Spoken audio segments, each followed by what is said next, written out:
you for all the love. Thank you for all the love in the heart. Welcome, welcome. Welcome.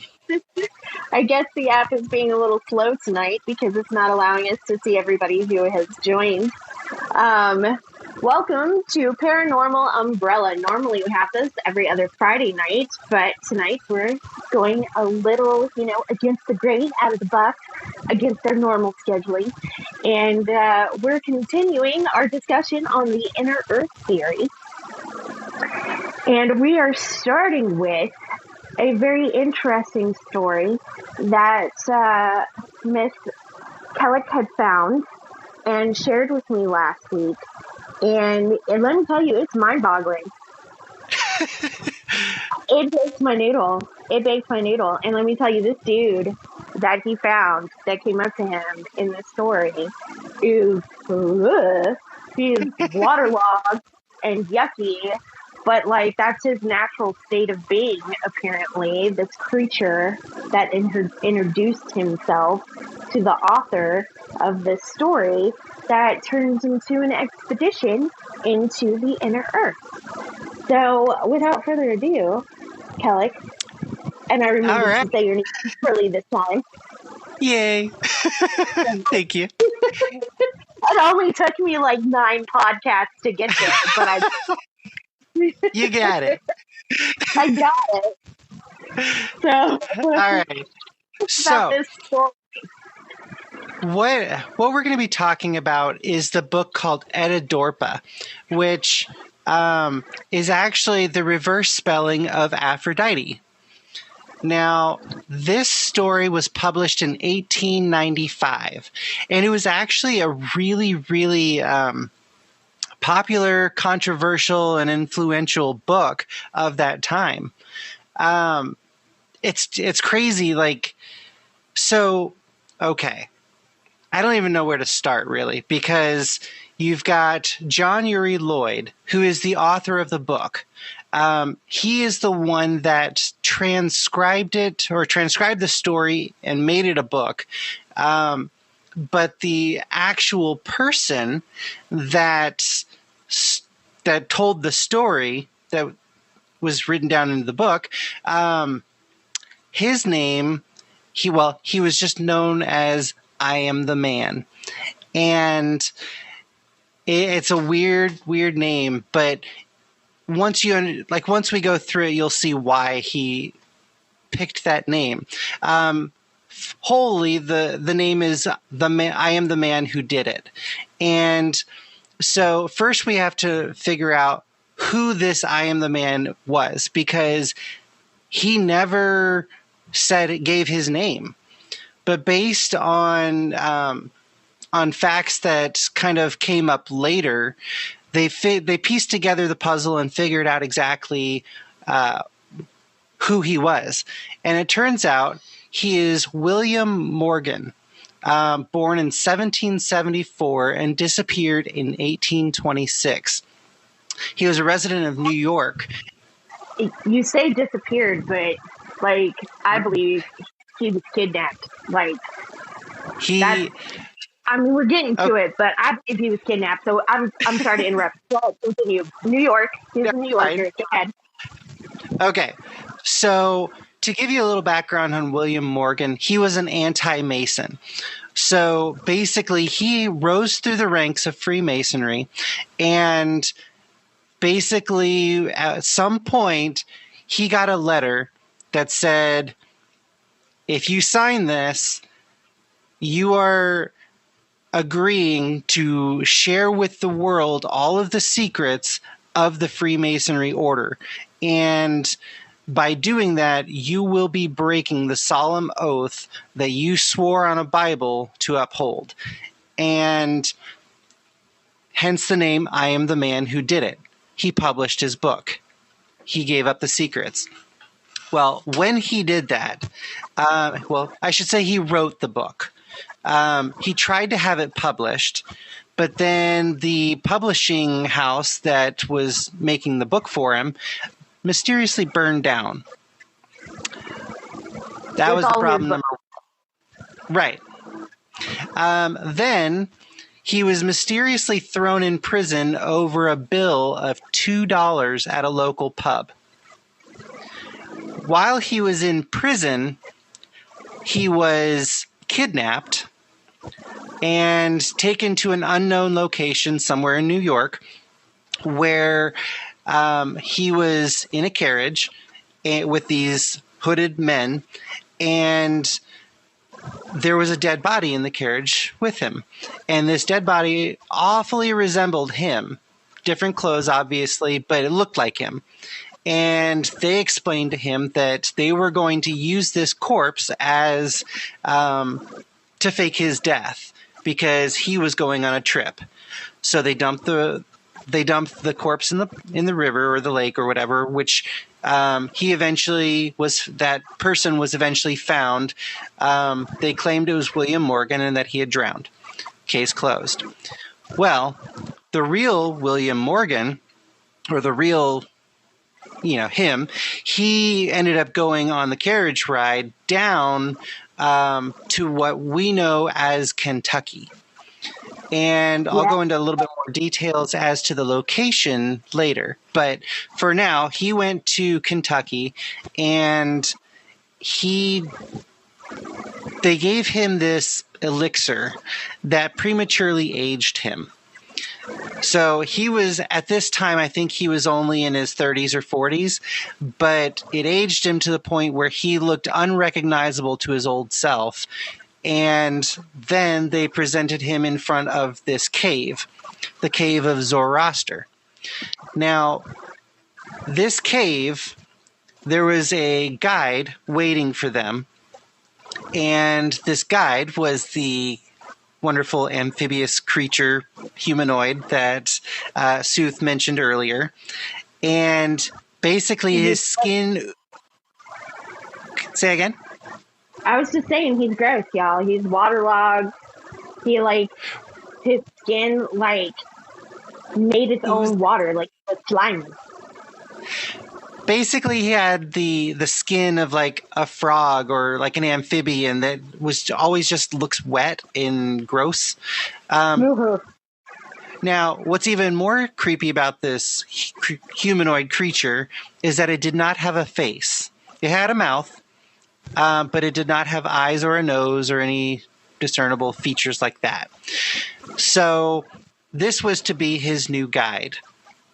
Now, they took a journey into Zoroaster's cave, where they traveled a long, long ways, several days. And then finally, when they got to a certain point, they came out to this expanse of a lake that they claim was 6,000 miles.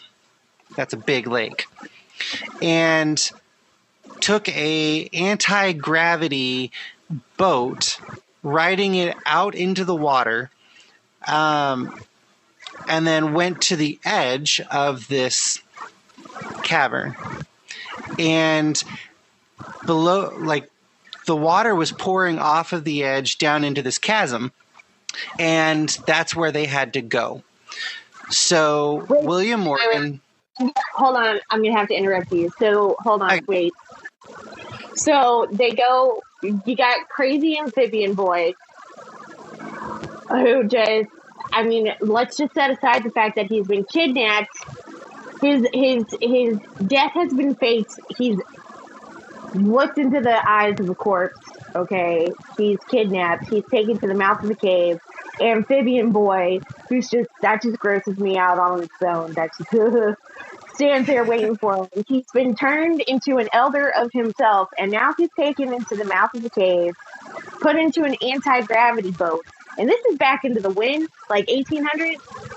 Yeah, we're talking. This was talk within about the first. Oh, yeah. This guy must have been just blown away.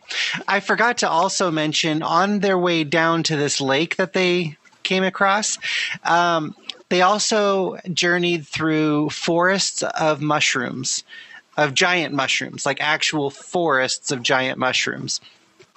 And apparently, the book describes how these small hobbit-like creatures, humanoid creatures, with a giant hand. I don't know why the hands were so big, but they had one giant hand, and all of them were pointing towards this one direction in the cave system, and that's the way that they ended up going, which led to the lake. So, they take this anti-gravity... How do you just glance over the hobbits, dude? We were talking about the hobbits. We were talking about that. Oh, I just forgot about the little men with the big palms. About that. We're not going to talk about the giant phalanges that were pointing in the direction of a 6,000 freaking huge ass lake underground, because we're going to not talk about that either. It's underground in an anti-gravity boat that's just taking you to this chasm where all the water is going down even deeper into the earth. All of that aside, everything's great. It's wonderful. Hell no. My ass would have said no. Well, see, I have a lot of information to cover, and I can't cover it all in so much detail, so I'm having to go fast. Those are details. Look, the hobbits with the giant phalanges is something that you talk about, okay? You can overlook the big fungi, okay? But the giant hand hobbits have to be discussed. That's something that has to be pointed out, okay? You can't gloss over that. Okay, all right, fair. That was right. So, standing in their anti-gravity boat over this lake that extends out over this precipice, William Morgan is given this potion that is supposed to help him ascend. Now, he drinks this potion. Why, I don't know. I guess at this point, you've gone this far, you've committed, you got to go the whole way, right? So yes. He drinks this potion. Also, keep in mind, at this point, they are several miles under the Earth's crust and several days' journey in. So he drinks this potion, and basically it talks about how he is consumed with fire and ice to where he feels like he is burning up from heat and cold at the same time until literally his body disintegrates. That sucks for him. Wait, what?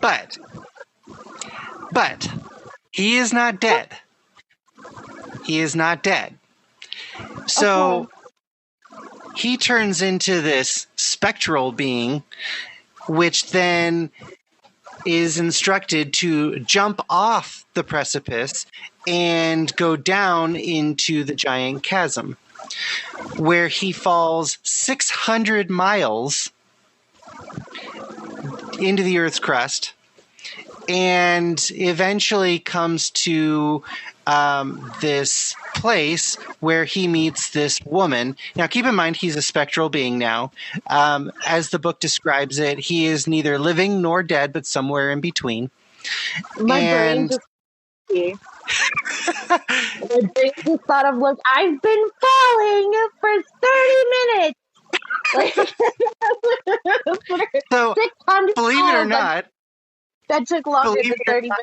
But in this long journey of research that I have been doing, as it turns out, it would only take, based on modern science, if you were to free fall to the center of the Earth, it would take you about 30 minutes. Now, seriously? Yeah, I found that out today. Who knew? Here's the problem. You would be going at 6 miles per second. So you'd be going real fast. You'd be dead. Right, basically, yeah. Your organs would be liquefied. Okay, so now I understand the elixir, though, because that's like you have to take the elevator at the speed of sound or the speed of light, one of the two, or maybe both put together so that you can make it down there without taking hundreds of years. Right. Could you imagine? It'd be like if you were to take it at normal speeds. I don't know if anybody's seen that anime Gundam Wing, where they have the elevator scene and they're all standing in the elevator to take it down to the hidden laboratory in the elevator scene in that anime. I think it was Gundam. But they're all standing there and they're literally saying nothing to each other. It's literally a 10-minute scene of them in this elevator saying nothing to each other. And just elevator music from, the girl that you can get that. And there's a fly flying around. That's literally all I'm imagining in my brain right now is them just falling in this elevator. I'm sorry, I digress. My English is real bad today. I apologize. We need to drink some caffeine or something to focus. I don't know. So he falls. He's down there. He's all liquefied. He is this spectral being. He's at the bottom, and there's a woman down there. So what does this lady say? What's the lady got to say?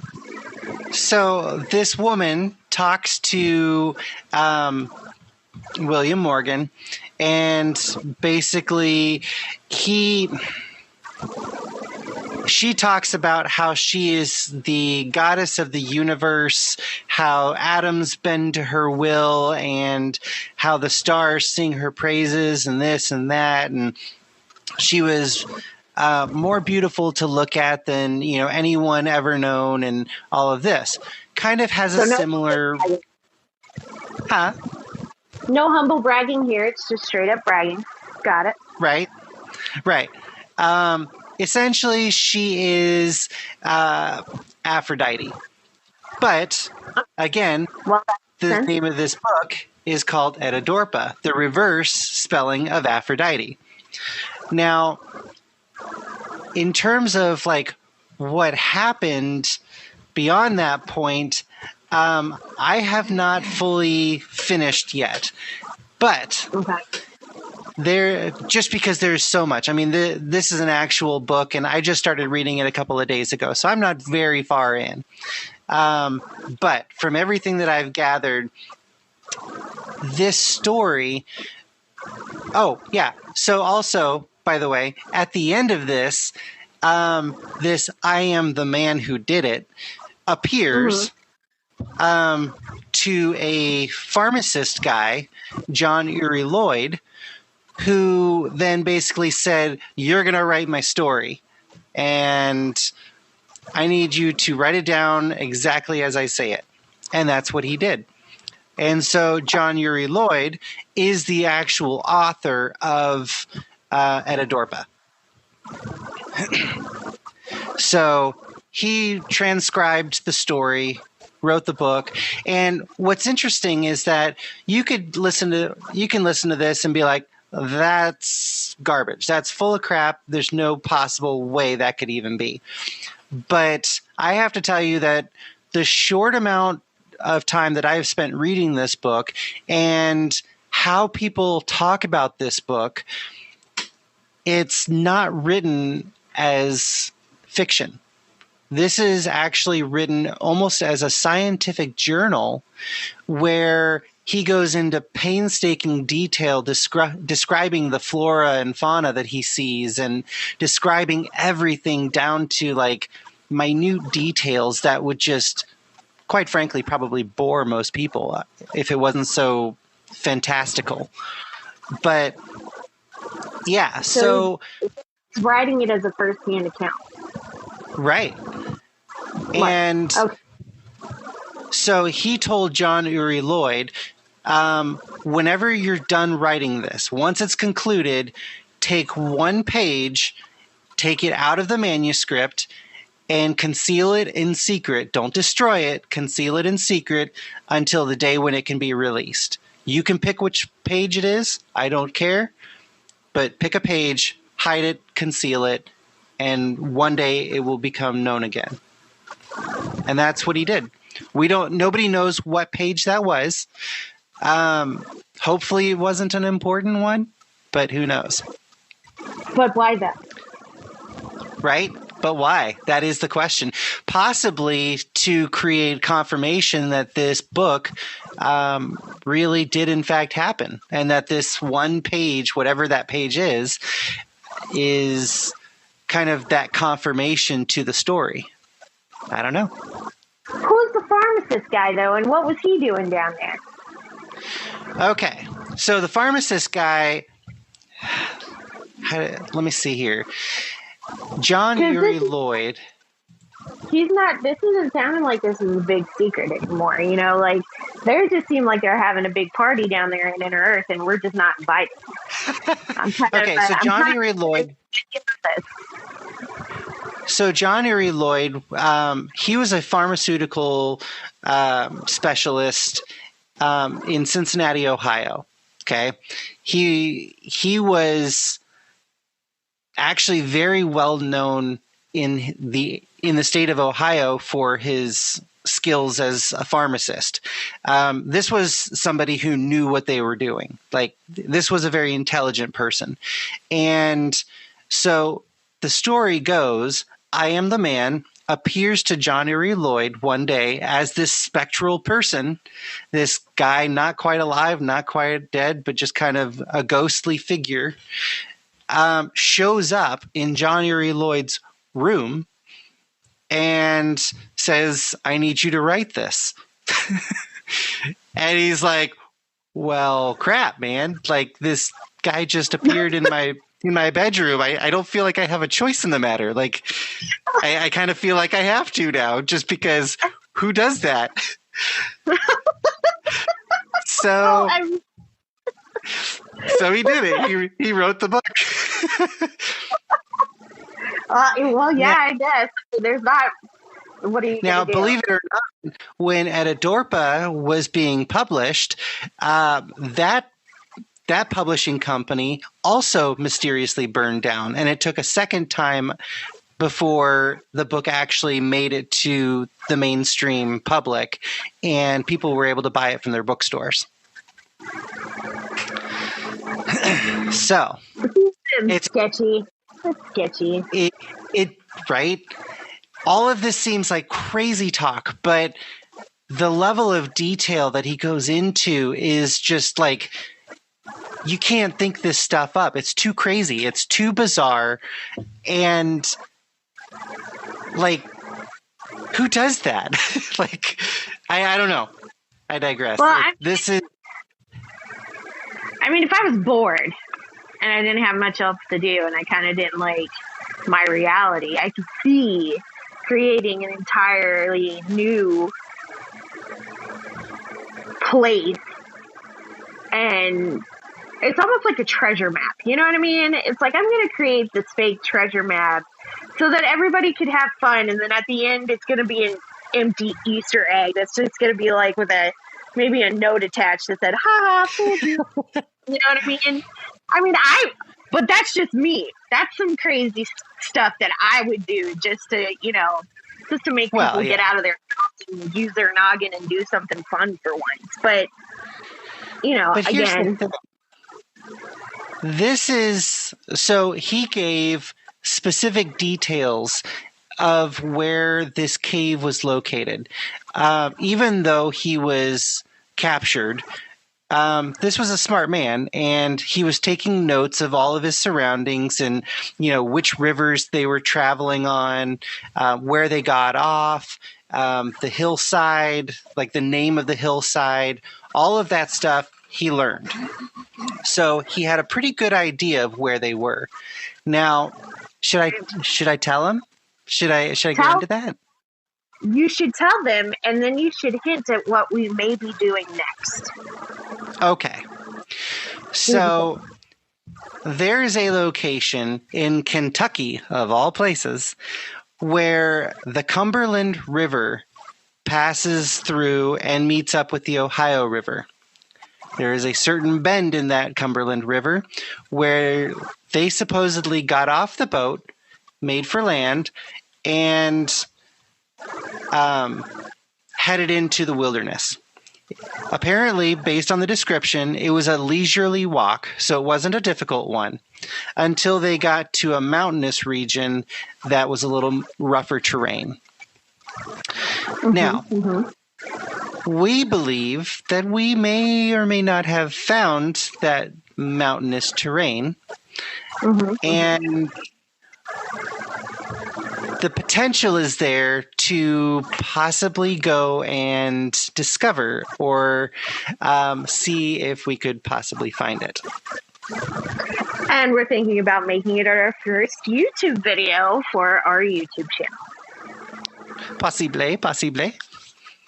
That's so, right. yes. And I don't necessarily want to give the exact location, although maybe I should. I don't know. What do you think? I think we should wait until we've made the decision, until we've made a decision if we're actually going to go or not, because this is one of those things where it's not going to be an easy trek. We've been doing some research on it for the past 4 days, and we've narrowed it down and decided that this is something, seeing as this is one of my friend here's lifelong passions, that it may be something worth looking into. So I think that I'm down. You know how I am. Pandora the Explorer is always down to get into some mischievousness and poke the bear and, open the box. Now I'm just doing a little convincing here. So y'all let us know. Should we do it? Should we not do it? Should we go? Should we touch the thing? Because I am down for doing it. My friend here's on the fence. So she may need a little convincing. I'm cautious. This is an area where apparently an amphibian-like faceless humanoid lives. Giant-handed little people, cave dwellers live. Who knows what else? And quite frankly, caves are up there with like outer space and oceans for me. Like, hey, if something goes wrong, you're probably dead. So I don't like caves either. Don't get me wrong. Like, I don't like them either. But I mean, if it's gonna be an adventure, I might as well do it. I gotta jump it, conquer your fears, and go for it. I mean, okay. Well, let me ask you this. What would you feel more comfortable doing? Journeying into a cave the size of a well, like an old-fashioned well? Going into a cave like that in the middle of Kentucky to find the center of the earth? Or would you rather go to one of the polar openings where it's nice and gradual and big and you just kind of follow the water down in and around? Wouldn't that be better? Nope, can't do the water thing in the cave. I don't know if I could do that. See, both of them are terror. Sheer terror. No. See, here's the difference. The cave is tiny and small, right? The water thing is like 150 miles wide. So you wouldn't actually know you're going in. You just kind of go over the event horizon and just kind of swoop in there and you don't even know it. Okay, that one I might be okay with. Right? I don't know about the well thing, because the well's dark and I don't know. I don't know if I could go in that. Like, I'm all for spooky things, you know me, but when it comes to subterranean realms and creepy creatures and stuff, I'm a little scared. I still want to go see if that creepy guy's there, though. That amphibian dude, I mean, he's creepy. I mean, imagine, okay, look, the way they have this guy painted, guys, listeners, friends, is that he looks waterlogged. You know, if somebody stayed in the water or body was in the water for too long, that's what he looks like. And then he's secreting his own, like, mucus to keep his skin that way. And he's, like, sexless, okay? But he's naked. And we're just calling him for sake of pronouns. Lack of it. We can say other reason, right? And then he has no face, Like, so there's no eyes or nose or anything of that, but there's like a shape to his face. So there's like a skull and stuff over there. So he's presenting masculine in the skeletal form. Okay. But everything else is just like he's got the skin and stuff of like an amphibian, but he's all wrinkly and nasty, and the secretions is what got me. That's what's getting me. It's the secretion stuff. That's just no. And then he's all like, "Hey, I'm gonna stand here and like loom over you, dripping all this nasty goo stuff, and wait for you to turn old so that I can take you into this cave." And I think the whole reason why they made him turn old is so that he couldn't run away. You know what I mean? Like, what 80-year-old person's gonna run? They can't run. He can't run. He's like 80, 90 years old. He can't run. He can't even do a like speed walking.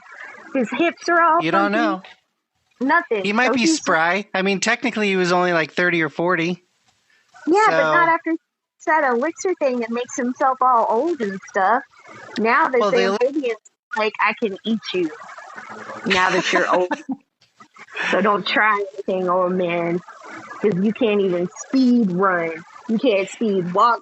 You can't even do a fast little hobby jog out of here. You can't do nothing. I get major Alice in Wonderland vibes from this. You go down the rabbit hole. You take the potions to like get big or small, and you're dropping down chasms and holes, and I don't know, just Alice in Wonderland vibes. I don't know. Oh, we got a comment. Oh, Tina. Hey, girl. Hey. Let's see what she has to say. Would you rather go into a cave that's like a well? As soon as I think of a well, I think of Miss Girl crawling out of the well, going through your TV and snatching your tail. Or potentially get sucked into something. I think I'd rather stay home. Yeah. I think home's good. Yeah, I got it. Okay. Have fun. Well, to give a comparison between the two creepy and, ocean, let me explain the differences, because the ocean one, so there is a story that I read today this was written by Olaf Jansen. Okay. Now he was a Norwegian born in 1811, and him and his father went on a journey. His father was a fisherman by trade, and so their job was to go out to sea, get the fish, sell it at the market. Now, they lived in Stockholm, Sweden, and they would travel up to – hang on, let me pull up Google Earth real quick so I can pull it. They traveled up to I will find it. Hang on. Spitsbergen. That's the name. Spitsbergen is a island off the coast of Greenland and north of Finland in Sweden. And this is basically right on the edge of the Arctic Sea. Now, they had gone to Spitsbergen because apparently the year before, the father had found ivory, and ivory sells for a lot more than fish at that time. So they wanted to go collect the ivory and sell it at the market. Well, when they got up there, they had this discussion about what was farther north. And the father had talked about a story that his father told him about how the gods and kings had come from the north. And that was their dwelling place in Asgard and all of this. Well, the son basically asked his dad, should we go? Should we go into the Arctic Ocean and see? Let's find it. And the father was basically like, if we go, we may not ever come back. So they threw their cares to the wind, headed out into the Arctic Ocean, and followed the ice sheets. Now, they went north at first, as long as their compasses were working, and then their compass decided to take them further east. Now, their compass still displayed north, even though they were going east, into literally the heart of the Arctic Ocean.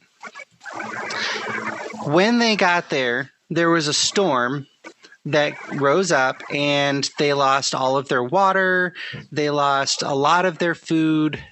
Basically, everything that they had was gone, and they were kind of in dire straits here. So they had gathered some of the food because they hadn't eaten in a long time, and the son had scooped up some water in a chalice that they had that so they could wash their faces and kind of freshen up. Well, when they splashed water on their faces, they realized that this water was fresh water. Well, they're in an ocean, so that shouldn't happen. Now, supposedly, there are times when fresh water can lay on the surface of salt water, and that's what they experienced. This is actually a sea phenomenon that's actually known around the world. Happens to do with like oil and water not mixing. Fresh water and salt water don't always mix either. Anyway, they resupplied on their water and they kept going. Well, before too long, their compass started really going nuts, pointing up towards the glass rather than pointing north. And they started seeing this almost apparition of a sun. And as it turns out, this imitation sun was like this reddish gold bronze color. And they were surprised at the fact that this apparition wasn't going away. Well, as it turns out, that sun was not the sun they were used to. The sun they were used to here on the surface was still up directly over their heads. So there were two suns in the sky, which doesn't make any sense until you realize that they were actually going into the hole in the top of the earth and going around to the interior of the earth. And they were starting to see the sun that was in the interior of the earth. I know it sounds crazy, but this happened. Apparently. And this guy spent 28 years in a psych ward because he wouldn't change his mind that this happened. Sure did. And he was like missing. He was missing like for what, 4.5 years? It was 2.5 years they were gone. 2.5 years gone. And his father died though, didn't he? He did. The father died towards the end of the trip. Basically, what happened was they made it into the interior of the earth, and they came across this heavily wooded land. And all the trees, the way they describe them is that the trees made the redwoods of California look like underbrush. The trees topped out at like 1,000 feet. So these are huge, huge trees with 120-foot, diameter trunks, and like something out of the, Jurassic era or something. Tell them about the Oliphants. Okay, so while they were there, they encountered these people that gave them a tour around the inner Earth, and these people were actually very advanced. But one of the places that they went was this forest that had these, for lack of a better term, oliphants that were these. Don't dissing on my oliphants now. They were the huge, gigantic elephants. Like, we're talking 75 to 85 feet tall, over 100 feet long, and they would just in herds of 500 just cruising through the land, totally peaceful, eating the trees and the brush and everything, no big deal. And these things were giant. Yeah. Now, the reason why I call them oliphants is a term for my geek listeners, for my fellow dweebs, my fellow nerds. what is an Oliphant? I'm sure there are some listeners here who know what they are, what I'm referring to. But if nobody answers, I'm going to answer for it. J.R.R. Tolkien, those giant freaking Oliphants that were used to fight in the wars. Man, I want an Oliphant. Just because, just so I could walk outside and see this giant elephant. The elephants are so cool on their own, you know? How they they look at humans as like puppies. Look at my cute little puppy. Look at my cute little human.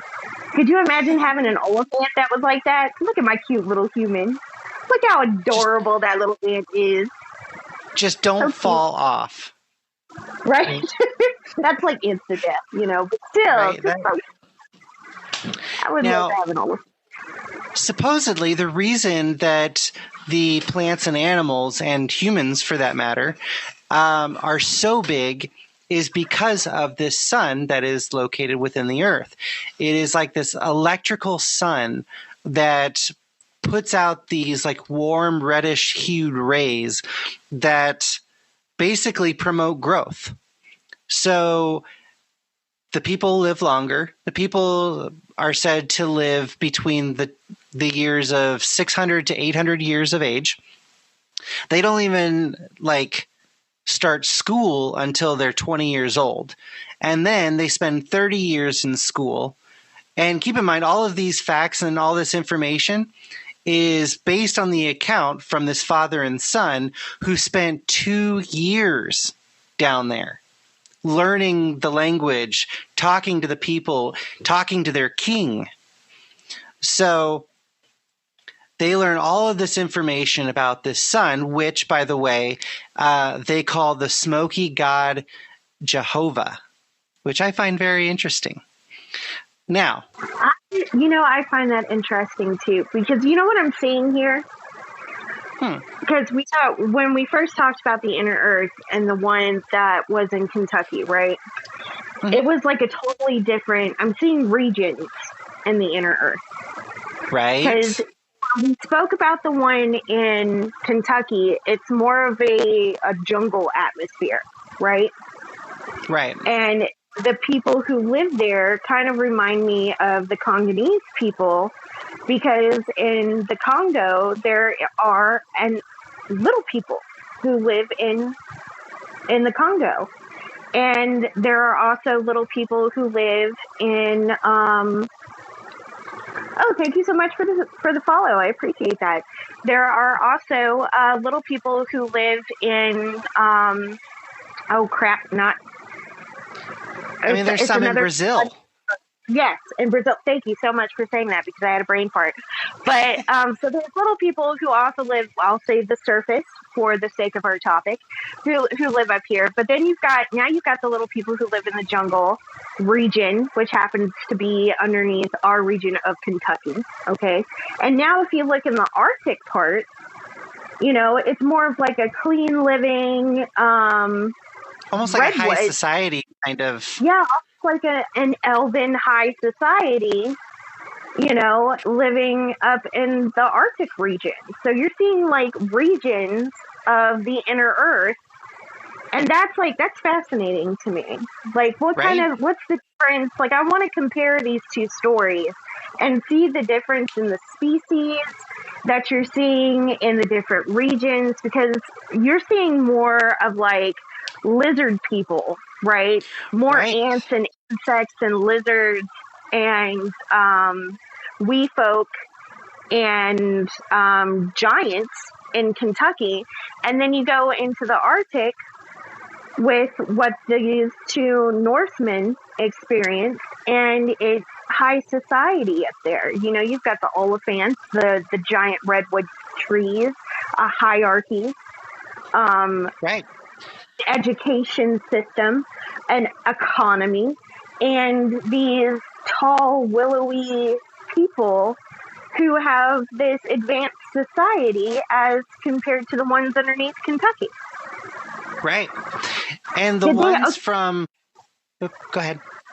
I was just going to ask, did the peoples in the Arctic have a religion as well? I believe so. I I've absorbed so much information today. I can only hold so much. I'm really trying. Noodle. Ha ha. Yeah. Oh, yeah. My noodle's been baked since like 4:00. Okay. So as far as their society goes, it's all based off of agriculture, raising cattle. I guess cattle is like their main meat source, but as far as like other foods, it's all about like the fruits, the vegetables, the grains. It's all the stuff that naturally grows. So for the most part, they're eating that. And what's crazy about it is that the fruits and vegetables are supposed to be huge as well. Like apples the size of a human head, and grapes where the grape itself is the size of an orange and the grape cluster is like 4 to 5 feet tall. So we're talking hugely oversized flora here. So, and the people themselves, the women supposedly range from 10 to 11 feet tall, and the men range from 12 to 15 feet tall. So I guess all of them, the wildlife, the plants, the vegetation, all of that, it's all kind of enhanced by this inner sun.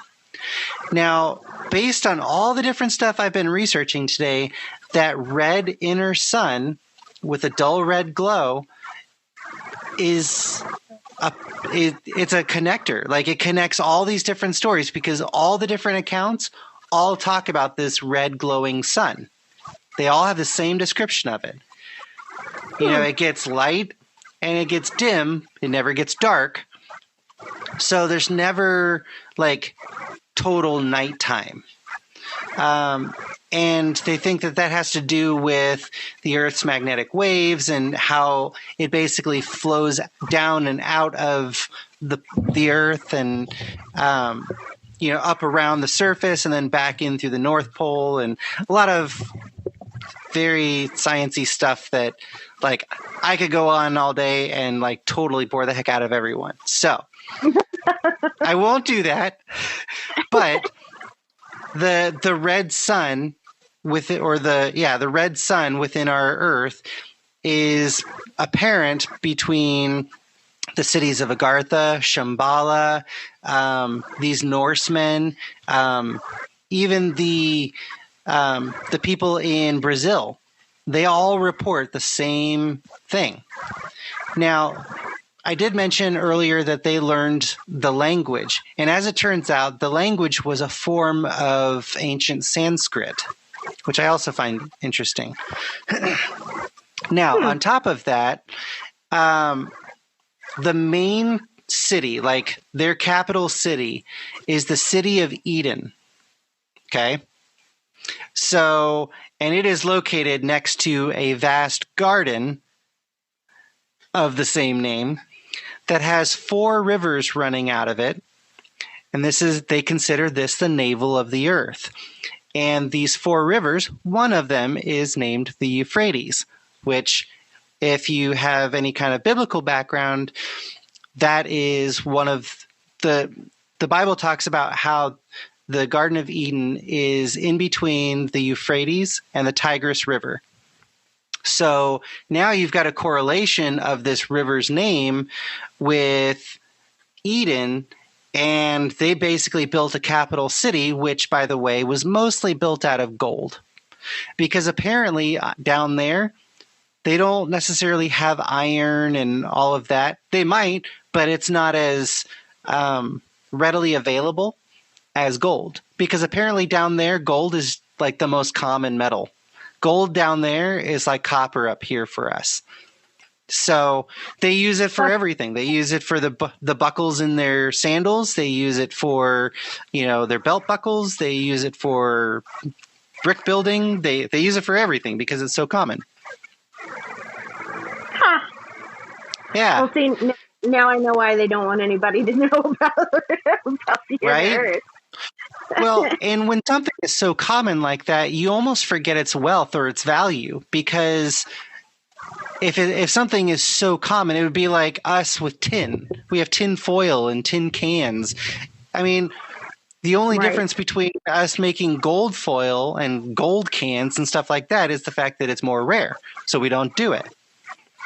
But now, if you look at the fact that the sun inside the earth is supposed to be electrically charged, all of their, adornments, all of their clothing has gold in them.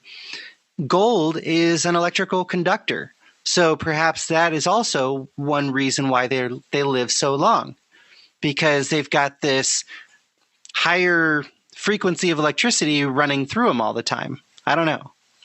That's just a theory, of course, but yeah. So in this story, they stay for 2 years. They meet the king. They explore the land. They check it out. Now, keep in mind, they only estimated that the Earth's crust was 400 miles thick, and that gravity is actually somewhere in the middle of that crust and not in the middle of the Earth. So when you go through, that gravity pulls the same on the inside as it does on the outside because it's located within the crust. So that's how they were able to walk around. It wasn't like weightless or anything like that. They walked around like anybody else.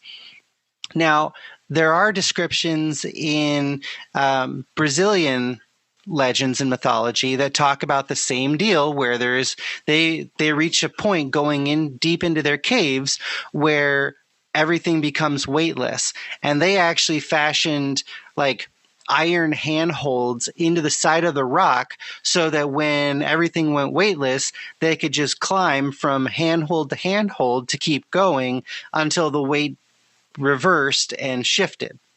So it's almost like they were in this limbo spot in between the crust where like gravity just kind of is a null field. And then when they would get to the other side, it was said that they wouldn't return, that their full gravity wouldn't return until they were finally on the surface, indicating that the sun was actually also assisting with the gravity, pushing outward to hold everything that's inside against the interior of the earth, or that crust. So that made up for that lack of extra gravity that we experience here on the surface. Now, this may all sound crazy too, but then I started making a connection here between some biblical writings that I've been researching with the book of Adam.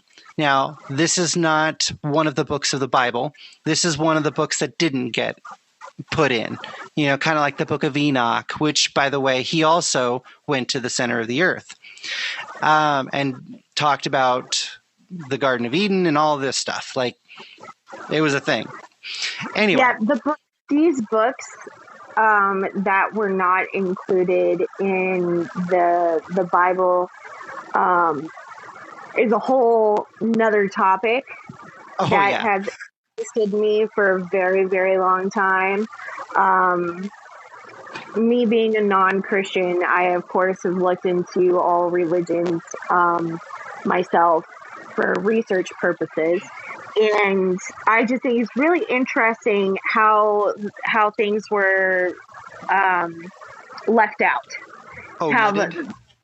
Oh, yes, thank you. Omitted, cherry-picked, so to speak. Yeah. So, because certain books of the Bible were so, like, radical. They were out there. Like, I guess they just decided, oh, well, people will be freaked out, so let's not tell them the truth, So they left out all the good parts. Right. I don't know. It's crazy.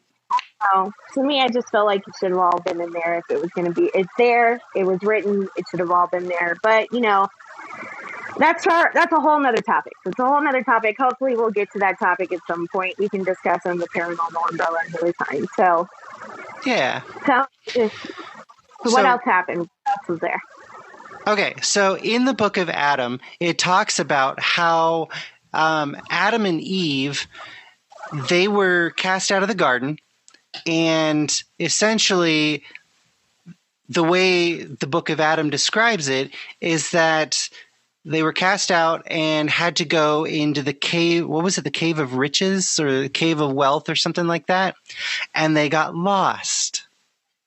And after journeying for many days, they came out to the surface where the sun shined down on them for the first time. And they even remarked how much hotter the sun on the surface was than the sun that they had known in Eden. So, yeah. So you've got the Hopi nation of Native Americans that believe that they came from the earth, inside the earth. You've got the Aztecs that believe they came from inside the earth. You've got the Hindus that they believe came from inside the earth. You've got the Tibetans also inside the earth. And now you've got even the biblical, like Hebrew texts, again, from inside the earth. So all of these ancient texts are pointing somewhere, like a big red neon sign saying, go here. And essentially the whole world is like, no, it doesn't exist. It doesn't. Don't look at the... They got their blinders on and going, I can see you. Right? And this is like the greatest thing. Like, can you imagine? Let's say they start tours, right? Now, you take a ship, you go sail into the inner earth, you relax on the beach under the nice warm red rays of the sun. You feel rejuvenated because all this like extra electricity is going inside you, the great, growth environment that all the trees and all the vegetation's taking advantage of, you get to as well. So you're revitalized, you're feeling good, you come home from a week's vacation, all good, all wonderful. But no, because center of the earth is bad. It's molten lava. It's got a big metal core, an iron core in the center, and it's liquid and it spins at millions of miles an hour. And for the record, I don't want to go into too much science, but any liquid that is spinning cannot hold an electromagnetic charge. Now, what does our planet have surrounding it? An electromagnetic field. Anyway. You are so butthurt right now. Like you were so... You don't understand. This is my... I was 12 reading Jules Verne's Journey to the Center of the Earth because my grandfather gave it to me. And this was just this mind-blowing concept with, crazy dinosaurs and oceans and crossing the ocean in a small, made raft and all of this craziness. And, it just sparked this love in me for something fantastical inside the earth. And then I get older and realize, holy crap, all of these ancient religions are saying there's something in there. You need to go find it. You need to see it. And all of society is just like, no, we're good. I'm good. Instead. Come on. This is the biggest adventure that someone could possibly get to. Could do with their life. Being in there extends the longevity of your life. It revitalizes you. You get to eat gigantic fruit the size of your head and ride on animals where you can literally run around on their back. Like those elephants, they're 100 feet long. How wide must those things be? It's probably the size of a soccer field. You're big Ned. I can feel it.